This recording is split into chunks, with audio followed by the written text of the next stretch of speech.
Welcome viewers. நான் போடக்கூடிய ஒவ்வொரு வீடியோவும் முழுக்க முழுக்க விழிப்புணர்வுக்காக மட்டும்தான். தயவு செய்து வீடியோவை முழுமையா பாருங்க. அப்பதான் நான் என்ன சொல்ல வரேன் அப்படின்ற விஷயம் உங்களுக்கு தெரியும். அது ஏப்ரல் மாசம் 14ஆம் தேதி 2026 தர்மபுரியில் இருக்கக்கூடிய ஒரு கிராமத்துல சரவணன் என்று சொல்லக்கூடிய ஒரு பழ வியாபாரி ஒருத்தர் இருக்கிறாரு. அவர் நல்லா மெயின் ரோட்லயே வந்து கடை வச்சிருக்கிறாரு. நல்ல வருமானம் ஈட்டக்கூடிய ஒரு நபர் அவரு. என்னதான் அவருக்கு நல்ல வருமானம் கிடைத்தாலும் 34 வயசு ஆகியும் அவருக்கு இன்னும் திருமணம் நடக்கவே இல்லை.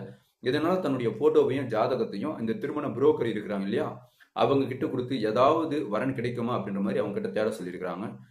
அந்த திருமண புரோக்கர் என்ன பண்றாரு அப்படின்னா, சரவணன் இருக்கக்கூடிய அந்த ஊர்ல இருந்து சரியா 30 கிலோமீட்டர் தூரத்தில் இருக்கக்கூடிய இன்னொரு கிராமத்துல சரண்யா என்று சொல்லக்கூடிய ஒரு பெண்மணி 30 வயசு கடந்தும் இன்னும் திருமணம் ஆகல அப்படின்ற விஷயம் தெரிய வருது. இப்போ சரவணனுடைய போட்டோ மற்றும் ஜாதகம், அதே மாதிரி சரண்யாவினுடைய போட்டோ மற்றும் ஜாதகம், இந்த ரெண்டுத்தையும் வச்சு திருமணம் பொறுத்து பார்க்குறாங்க. அது மாதிரி பார்க்கும்போது 10க்கு 9 பொருத்தும் கரெக்டாக மேட்ச் ஆகுது.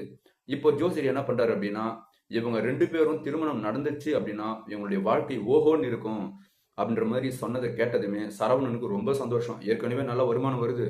இப்போ சரண்யாவை நாம கரம் பிடிச்சு வீட்டுக்கு வந்துட்டோம் அப்படின்னா நம்ம பெரிய கோட்டீஸ்வரன் ஆக போறோம் அப்படின்ற மாதிரி அவர் நினைக்கிறாரு. ஆனா அவருக்கு தெரியாது தன்னுடைய மனைவியால தான் தனக்கு மிகப்பெரிய ஒரு அவல நிலை ஏற்பட போகுது அப்படின்னு சொல்லி. இப்போ கொஞ்ச நாள் போகுது, 2 பேருக்கும் திருமணம் நடக்குது. திருமணம் நடந்து அவங்களுக்கு முதலிரவு இது மாதிரி விஷயம் எல்லாமே முடியுது. முடிஞ்ச பிறகு சரியா 1 வருஷம் 4 மாதம் கழிச்சு ஒரு பெண் குழந்தை ஒண்ணு பிறகுது. யாருக்குன்னா சரவணனுக்கும் சரண்யாவுக்கும். அந்த 1 வயசு, அதாவது 1 வயசு 4 மாசம் கழிச்சு ஒரு பெண் குழந்தை பிறந்ததும் இப்போ அந்த பெண் குழந்தை ஓரளவுக்கு அவங்களுடைய அப்பா அம்மனுடைய அரவணைப்பிலே வந்து கொஞ்சம் கொஞ்சமா அதாவது 1 வருஷம் இது மாதிரி வரும்போது அந்த பெண் குழந்தைக்கு சரியா 3 வயது இருக்கும்போது சரண்யாவுக்கும் சரவணனுக்கும் ஏதோ ஒரு மனக்கசப்பு ஏற்படுது. சரவணன் அப்படின்றவர் தன்னுடைய பழக்கடைக்கு போகணும், அங்க நிறைய வேலைகள் இருக்கும், அதே மாதிரி அங்க நிறைய கஸ்டமர்ஸ். ஏன் அப்படின்னா அவர் அந்த கடை வச்சிருக்கக்கூடிய லொக்கேஷன் அது மாதிரியான ஒரு இடம், ரொம்ப பிஸியாவே இருப்பாரு. அதே மாதிரி நிறைய பெண்கள் எல்லாம் பழக்கடைக்கு வருவாங்க. அவங்க கிட்ட எல்லாம் நல்லா நார்மலா பேசுவார். மனசுல எந்த விதமான ஒரு கிளர்ச்சியும் வச்சுக்க மாட்டாரு, நார்மலா பேசுவாரு. அது மாதிரி நார்மலா பேசுற அந்த ஒரு விஷயம் தான் சரண்யாவுக்கு பிடிக்கல. இருந்தாலும் நான் எல்லா பொம்பளைங்கிட்டையும் பேசி நிற்கிறானே அப்படின்ற மாதிரி ஒரு விதமான ஒரு கெட்ட எண்ணத்தை இவங்களாவே உருவாக்கிறாங்க சரண்யா. இப்போ அதையே வச்சு வீட்டுல வந்து மிகப்பெரிய ஒரு குழப்பம் ஏற்படுது. அந்த குழப்பத்துல சரண்யா என்ன பண்றாங்க அப்படின்னா, தான் 10 மாதம் சுமந்து பெத்த அந்த பெண் குழந்தைய சரவணன் கிட்டே விட்டுட்டு அவங்க கிளம்பி நேரா அவங்களுடைய அம்மா வீட்டுக்கு போறாங்க. அவங்களுடைய அம்மா வீட்டுக்கு போயிட்டு சரியா 3 மாத காலம் தனிமையிலே இருக்கிறாங்க. அது மாதிரி இருக்கும்போது ஒரு மொபைல் போன் ஒன்று வாங்குறாங்க. ஆனா அவங்களுக்கு தெரியாது அந்த மொபைல் போன் தான் இவங்களுக்கு யமனா அமைய போகுது அப்படின்ட்டு. அந்த மொபைல் போன் வாங்கிட்டு யாரோ என்னென்னவோ சொல்றாங்களே, ஃபேஸ்புக்ன்றான், இன்ஸ்டாகிராம்ன்றான், டெலகிராம்ன்றான், என்னடா இது அப்படின்ற மாதிரி. சரி நம்ம ஃபேஸ்புக் இன்ஸ்டால் பண்ணுவோம் அப்படின்ற மாதிரி ஃபேஸ்புக் இன்ஸ்டால் பண்றாங்க. இன்ஸ்டால் பண்ணிட்டு ஆட் ஃப்ரெண்ட் ரெக்வஸ்ட் இது மாதிரி எல்லா வேலையும் செஞ்சுட்டே வராங்க. இது மாதிரி இருக்கும்போது அதாவது குகன் அப்படின்னு சொல்லக்கூடிய ஒரு நபருடைய ஃப்ரெண்ட் ரெக்வஸ்ட் இவங்களுக்கு வருது. இவங்க என்ன பண்றாங்க அப்படின்னு அக்செப்ட் பண்ணிக்கிறாங்க. அக்செப்ட் பண்ணதுமே குகன் என்ன பண்றாரு அப்படின்னா, இந்த பெண்மணி பத்தினா டீட்டெயில் எல்லாமே கேட்கறாங்க. உங்க பேர் என்ன, நீங்க எந்த ஊரு, நீங்க என்ன பண்றீங்க, உங்களுடைய போட்டோவை என்னுடைய பர்சனல் மொபைல் நம்பர் தரேன் அதுக்கு அனுப்புங்க அப்படின்ற மாதிரிலாம் சொல்லும்போது இவங்களும் என்ன பண்றாங்க அப்படின்னா இவங்களுடைய ஊரு பேர் இவங்களுடைய வரலாறு எல்லாமே அவனுக்கு சொல்ல ஆரம்பிக்கிறாங்க. இவங்களுடைய போட்டோஸ் இது எல்லாத்தையுமே அவங்க ஒரு பர்சனல் நம்பர் கொடுத்தான்னு சொன்னீங்க இல்லையா, அந்த நம்பருக்கு இவங்க வாட்ஸ்அப் மூலியமாவே ஃபார்வர்ட் பண்ண ஆரம்பிக்கிறாங்க. இதே மாதிரி போக போக அதே மாதிரி சரண்யா என்ன பண்றாங்க அப்படின்னா குகன் கிட்ட கேட்கறாங்க, நீங்க என்ன பண்றீங்க, நீங்க எந்த ஊரு, உங்களுடைய போட்டோ அனுப்புங்க அப்படின்னு சொல்லும்போது அதற்கு குகன் என்ன சொல்றாங்க அப்படின்னா, நான் சொந்த ஊரு தமிழ்நாடு தான், ஆனா நான் பிறகு வந்து மும்பையில் இருக்கிறேன். அங்க வந்து சுமார் ஒரு 10 டீ கடைக்கு நான் ஓனரா இருக்கிறேன் அப்படின்ற மாதிரி அவர் சொல்றாரு. இவங்களுக்கு ரொம்ப சந்தோஷமாயிடுச்சு. பரவாயில்ல 10 டீ கடைக்கு ஓனர் மும்பையில் அப்படின்னா அப்ப பெரிய பணக்காரனா இருப்பான் போல அப்படின்ற மாதிரியும்.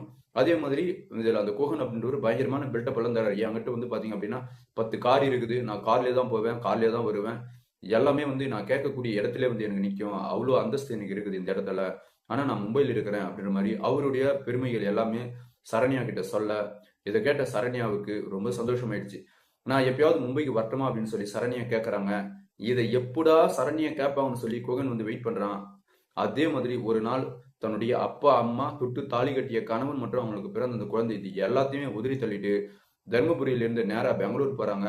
பெங்களூர்ல இருந்து மும்பைக்கு கிளம்பி போறாங்க. போன பிறகு ஸோ அங்க இருக்கக்கூடிய குகனுக்கு கால் பண்றாங்க. அது மாதிரி குகனுக்கு கால் பண்ணும்போது குகன் என்ன சொல்றாரு அப்படின்னா, நீங்க அந்த மும்பை ரயில்வே ஸ்டேஷன்ல இறங்கிட்டு கொஞ்சம் தொலைவு வாங்க, அங்க வந்து ஒரு ஸ்டோருடைய பெயர் சொல்றாரு. அங்கேயே வெயிட் பண்ணுங்க. நான் கார் எடுத்துட்டு வரேன். நான் டிராப் பண்றேன் உங்கள அப்படின்ற மாதிரி சொல்றாரு. இப்போ அவங்க சொல்ற மாதிரியே இவங்க அந்த ரயில்வே ஸ்டேஷன் அங்கேயே இறங்கிட்டு அங்கேயே வெயிட் பண்றாங்க. ஏன் அப்படின்னா அது விட்டு வேற எங்கேயுமே இவங்களுக்கு போக தெரியாது. அப்போ குகன் அந்த பர்ட்டிகுலர் அந்த ஸ்டோர்னு சொன்னா இல்லையா, அங்க வந்து வெயிட் பண்றாங்க. பார்த்தா சரண்யாவை காணோம். என்னடா இவன் காணுமே அப்படின்ட்டு அவன் ஃபோன் பண்றான். ஃபோன் பண்ணும்போது நீங்க சொன்ன ஸ்டோர்ல எனக்கு எதுவுமே தெரியாது. நான் ரயில்வே ஸ்டேஷன்லயே இருக்கிறேன். நீங்க கிளம்பி வாங்க அப்படின்னு சொன்னதும் இவனும் கரெக்டா தன்னுடைய காரை எடுத்துட்டு அந்த ரயில்வே ஸ்டேஷன் போறான். போனா இந்த சரண்யா இவங்களுக்காக வந்து வெயிட்டிங்ல இருக்கிறாங்க. பிறகு சரண்யாவும் இவங்கள நேர்ல பார்த்ததுமே அவ்வளோ பெரிய சந்தோஷம். அதே மாதிரி குகனுக்கும் சரண்யாவை பார்த்ததுல ரொம்ப சந்தோஷம். சரி வாங்க வண்டியில உட்காருங்க அப்படின்னு சொல்லிட்டு அவன் கார்ல உட்கார வச்சு அங்கிருந்து சுமார் அதாவது ரயில்வே ஸ்டேஷன்ல இருந்து ஒரு 20 கிலோமீட்டர் தூரத்துக்கு வந்து கார்லயே அழைச்சிட்டு போறான்.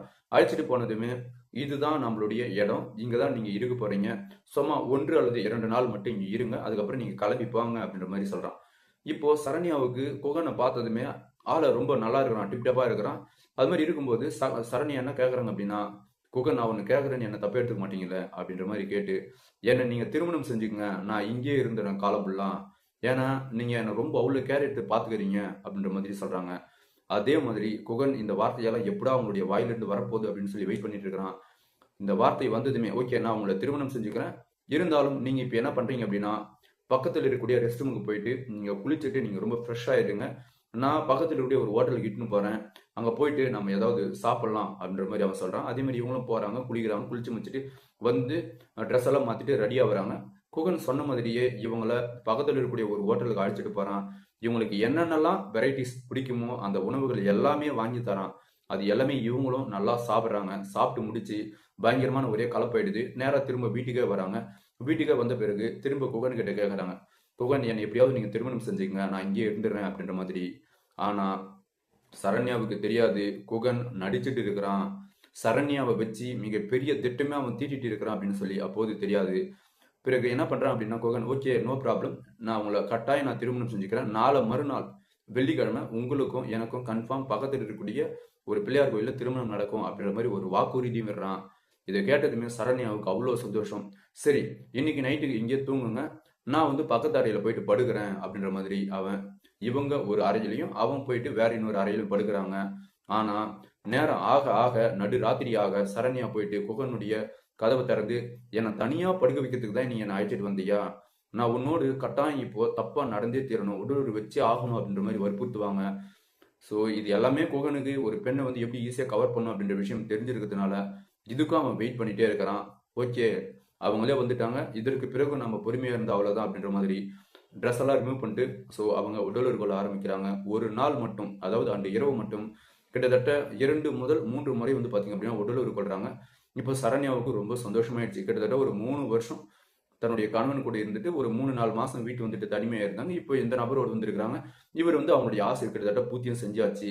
சரண்யா பயங்கரமா பெருமூச்சு விடுறாங்க. ஆனா சரண்யாவுக்கு அப்பவும் தெரியாது இதுதான் இவங்க விடக்கூடிய கடைசி பெருமூச்சு அப்படின்னு சொல்லிட்டு மறுநாள் அதாவது 3வது நாள் பொழுது விடியுது. பொழுது விடிஞ்சதுமே குகன் என்ன பண்றான் அப்படின்னா, நான் 2 நாள் ஆகுது ஹோட்டல்ல எல்லாம் போயிட்டு பார்த்து, அதாவது இவன் வந்து அந்த டீ கடை வச்சிருக்கிறேன்னு சொல்லி ஒரு 10 டீ கடை கூடவே ஹோட்டல்லாம் சேர்த்து வச்சிருப்பான். சரிங்களா?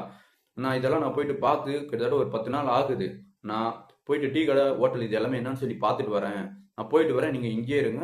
உங்களுக்கு சாப்பாடு வந்து ஒரு 2 பேர் காலையில கொண்டு வந்து கொடுப்பாங்க. சாப்பிட்டு நீங்க இங்கேயே இருங்க அப்படின்ற மாதிரி சொல்லிட்டு அவன் கிளம்பி போறான். அதே மாதிரி சரியா காலை 8 மணி 49 நிமிடத்திற்கு 2 நபர்கள் நேரா வந்து கதவை தட்டிட்டு நாங்க சாப்பாடு கொண்டு வந்துக்கிறோம், நீங்க வந்து சாப்பாடு வாங்கிக்கங்க அப்படின்னு சொல்லி சொல்றாங்க. இவங்களும் நேரா போறாங்க.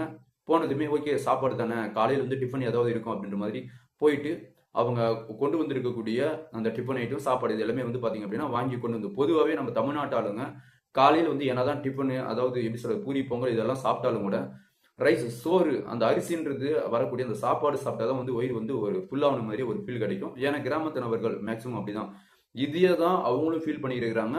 அதனால தான் காலையில வந்து சாப்பாடு அரிசியில செஞ்ச அந்த சாதமே தான் வந்து பாத்தீங்க அப்படின்னா அன்னைக்கு இவங்களுக்கு சரண்யாவுக்கு வந்து கொடுத்துருக்குறாங்க.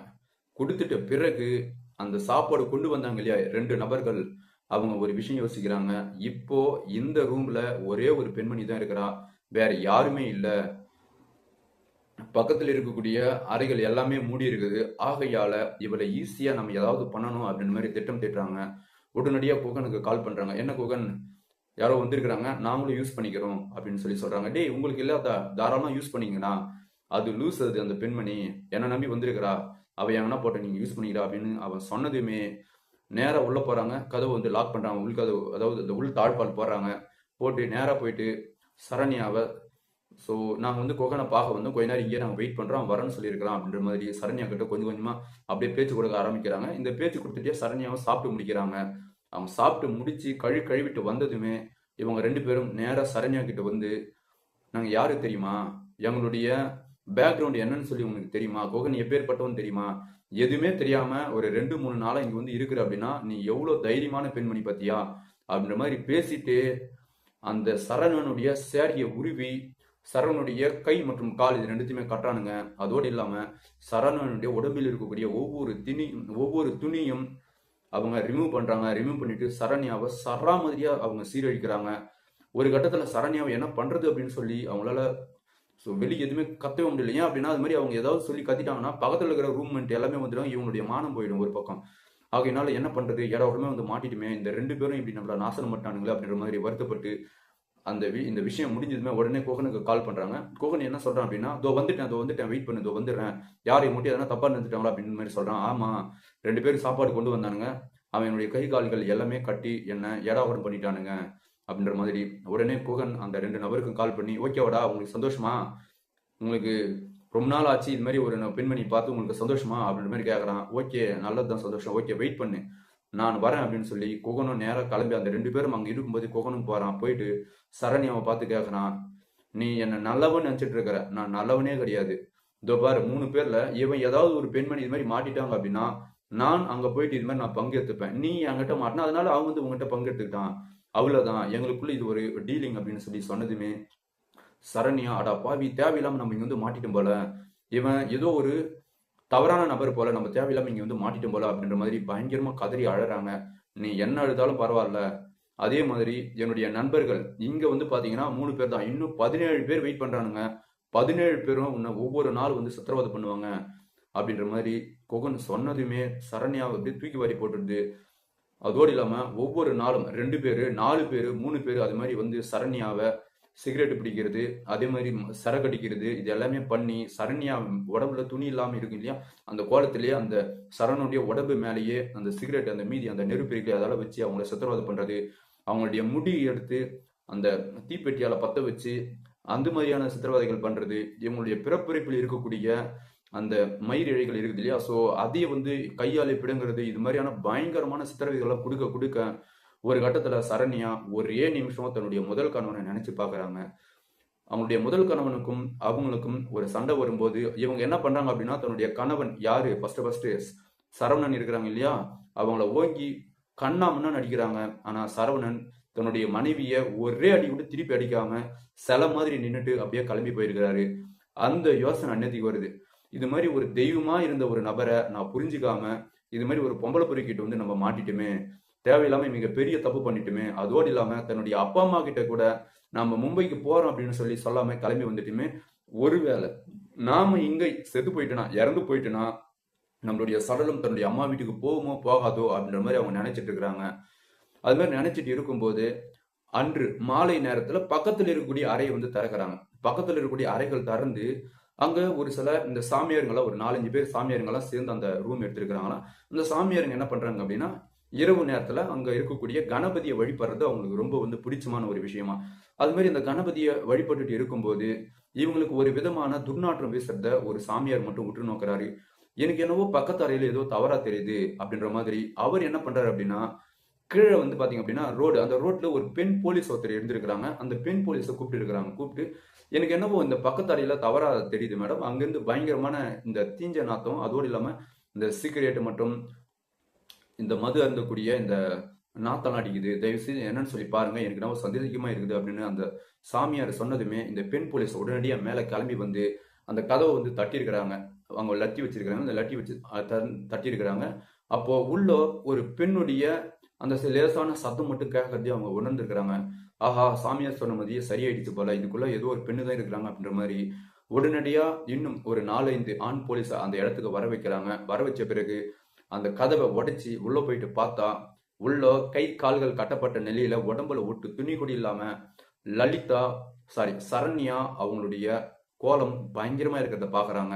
சரிங்களா? ஸோ அவங்களுடைய அந்தரங்க உறுப்புகள் மற்றும் கண்ணு, காது, அவங்களுடைய தொப்புள் கொடி இது மாதிரி இருக்கக்கூடிய எல்லா பகுதியிலையும் சிகரெட்டாலேயே வந்து அங்கங்க வந்து பாத்தீங்க அப்படின்னா அந்த நெருப்புகள் வச்சு அவங்களை சித்திரவதை பண்ணிக்கிறது இதெல்லாம் பார்த்து அங்க இருக்கக்கூடிய அந்த சாமியாருங்க, போலீஸ் எல்லாருமே ரொம்ப மனம் நொந்து போயிருக்கிறாங்க.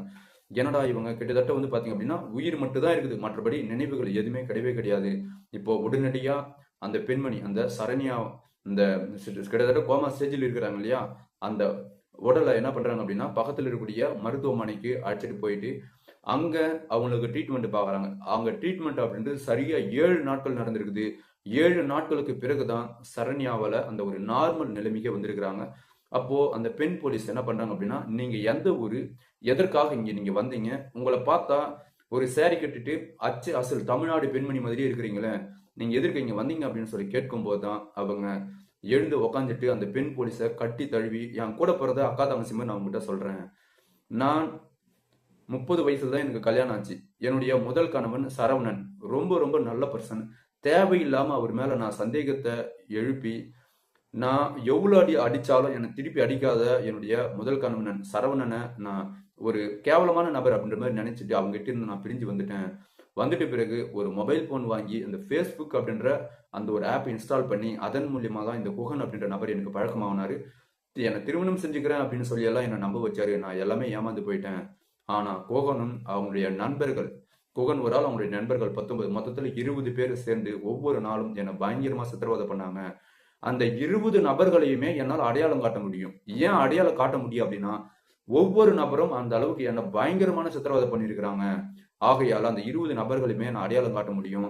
நீங்க உடனடியா அந்த குகனை கைது பண்ணுங்க அப்படின்னு சொல்லி அந்த பெண் போலீஸ் கிட்ட சொன்னதுமே, இதை கேட்ட பெண் போலீஸ் பயங்கரமா அவங்களும் அழ ஆரம்பிச்சு, ஏன்னா போலீஸா இருந்தாலும் அவங்களும் மனுஷால் தானே.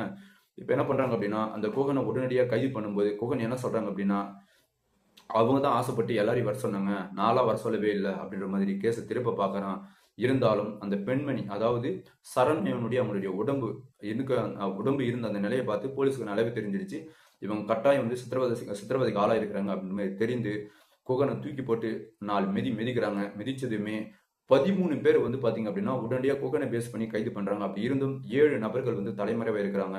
அவங்கள வந்து பாத்தீங்க அப்படின்னா அப்பவே வந்து தேடவும் ஆரம்பிச்சிருக்கிறாங்க. சரிங்களா? இப்போ சரண்யாவுடைய உடல் ஓரளவுக்கு நல்லா உடம்பு வந்து பாத்தீங்க அப்படின்னா சரியான பிறகு மும்பையில இருந்து கிளம்பி நேரா தர்மபுரிக்கா வராங்க. தன்னுடைய முதல் கணவனான சரவணன் கிட்ட போயிட்டு நடந்த விஷயங்கள் இது எல்லாமே சொல்லி தயவு செய்து மன்னிச்சு என்னை ஏத்துங்க அப்படின்னு சொல்லி இப்போ அவங்களுடைய கணவனோடு தான் வந்து வாழ்ந்துட்டு வராங்க. பாத்தீங்களா, கடவுள் எப்படி அடங்காத பெண்மணியும் அடங்கு வச்சிருவான் அப்படின்னு சொல்லுவாங்க இல்லையா? சரண்யாவுடைய வாழ்க்கையில பயங்கரமா கடவுள் வந்து விளையாடி இருக்கிறான். ஆனா சரண்யா அதை தெளிவா புரிஞ்சிக்கவே இல்லை. சரண்யா மேல நிறைய தப்பு இருக்குது. சரவணனுக்கு என்ன பிரச்சனைனா, நம்மளுக்கு 34 வயசு ஆகுது. இந்த டைம்ல நம்மளுக்கு ஒரு பொண்ணு நம்பி வருது அப்படின்னா அவங்க கிட்ட நம்ம நல்ல அன்பா இருக்கணும் அப்படின்ற மாதிரி அவரு நினைச்சிருக்கிறாரு.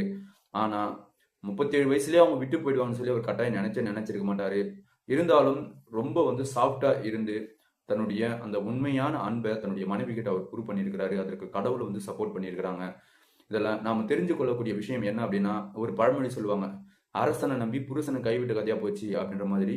ஏதோ ஒரு சின்ன ஒரு கருத்து வேறுபாடுல தன்னுடைய கணவனை விட்டு யாரோ ஒரு முகம் தெரியாத குகன் அப்படின்னு சொல்லக்கூடிய ஒரு நபர் மீது இவங்களுக்கு அளவற்ற பாசமும் அன்பும் ஏற்பட்டு இங்கிருந்து கிளம்பி மும்பைக்கு போயிட்டு அங்க பட்ட சித்திரவதையின் போதுதான் தன்னுடைய அருமை தெரியுது, முதல் கணவனுடைய அருமை தெரியுது. அப்போதான் அவங்களுடைய பெற்றோர்கள் அப்பதான் அவங்களுக்கு ஞாபகத்துக்கு வராங்க. சரிங்களா? 10 மாதம் சுமந்து பார்த்த அந்த குழந்தையும் அப்பதான் ஞாபகத்துக்கு வருது.